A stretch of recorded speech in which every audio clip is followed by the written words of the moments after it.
Looking back on the news from 2025 is almost as much work as living through it. Our staff reviewed the stories that had the most impact for us and our viewers in this wild and crazy year. You may have seen our first two installments Monday and Tuesday. Tonight we wrap up our retrospective as we say goodbye to the last 12 months. In September of 2025, two local wildfires were triggered by the same dry lightning storm on Labor Day.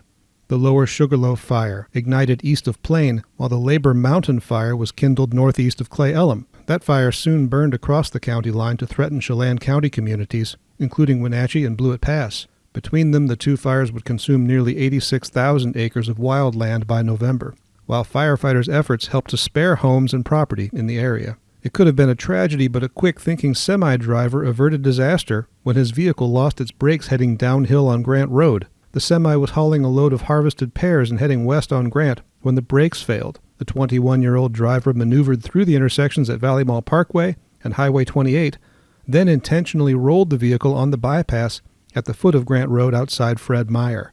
No other vehicles were struck, and the driver suffered only minor injuries. Wenatchee Valley College parted ways with its Vice President of Administrative Services, Brett Riley. WVC President Famous Harrison said the decision not to retain Riley was made due to the college's financial health. Riley, who joined the college in 2017, oversaw new campus construction developments, including the Michitwai building.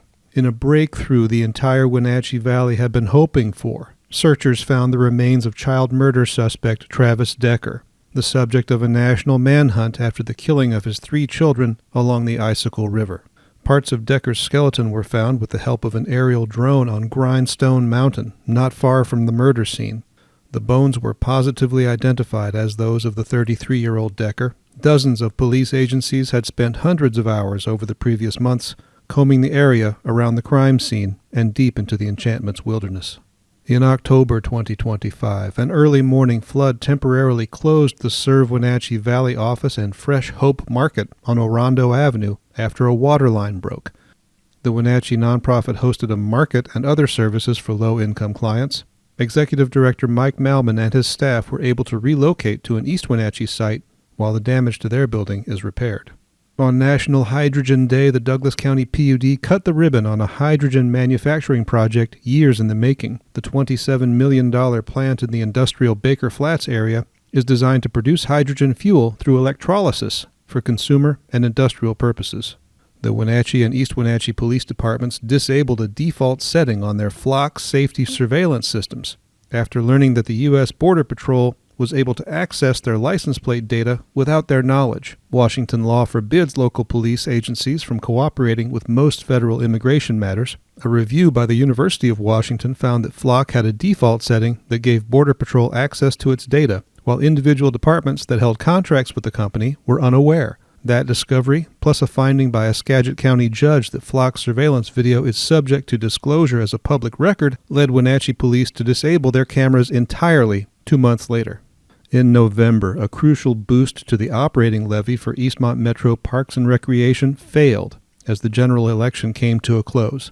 The yes votes trailed by more than 9%. The levy lid lift would have boosted the park's taxation rate for property owners from 15 cents to 22 cents per $1,000 of assessed value.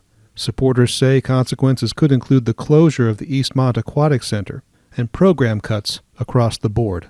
68-year-old Adnan Abuamo of East Wenatchee was found shot to death inside his vehicle along Highway 28, about 7 miles south of BB Bridge. 1 day later, a police team arrested 16-year-old Juan Valdovinos Vasquez of Bridgeport on suspicion of his murder. Police believe Valdovinos may have arranged to meet with Abuamo to discuss buying gold or jewelry.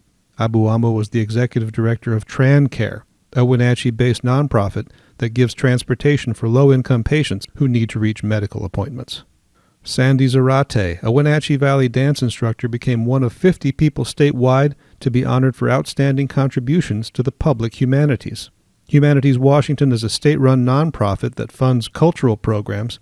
The agency bestowed its annual award to Zarate and 49 other recipients across the state. Zarate has taught free Mexican folkloric dance classes with the Peshastin Public Library for the last 4 years.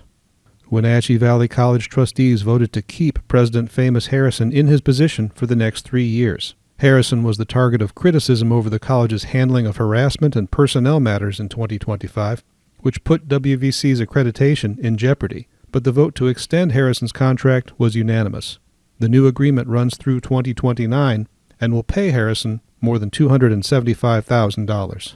The Chelan-Douglas Health District reached a $1.3 million settlement with patients whose private health information was compromised in a data breach more than 4 years ago. The computer intrusion in 2021 allowed hackers to make off with personal data belonging to roughly 188,000 people. A class action suit followed, and both sides agreed to a settlement that would pay up to $5,000 per person for proven financial losses, plus up to $599 additionally.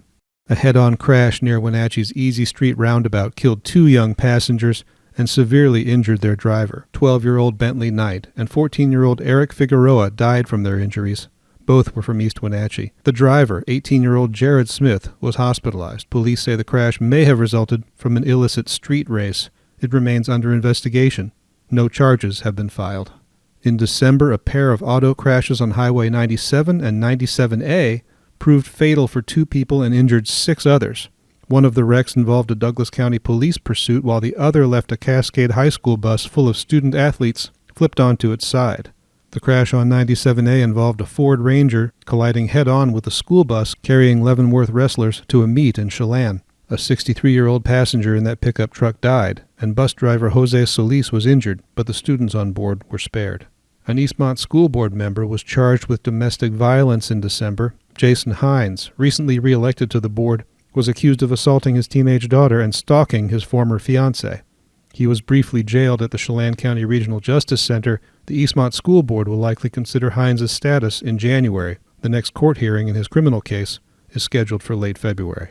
Powerful winds and more than half an inch of rain swelled rivers and left 11,000 Chelan County households without power. Highway 2 collapsed in places and was washed out in others, and residents in western Chelan County spent up to 3 days in the dark. The village of Stehekin suffered the destruction of its water treatment plant in a landslide, and the Lutheran Retreat Center at Holden Village was evacuated for the winter after being cut off from its access road. The Wenatchee River at Peshastin crested at more than 16 feet, and more than a dozen people in the Leavenworth and Lake Wenatchee areas needed rescue as their homes were inundated. In the wake of December's atmospheric river event, Washington became the site of a federally declared disaster. Jefferson Robbins, NCWLIFE.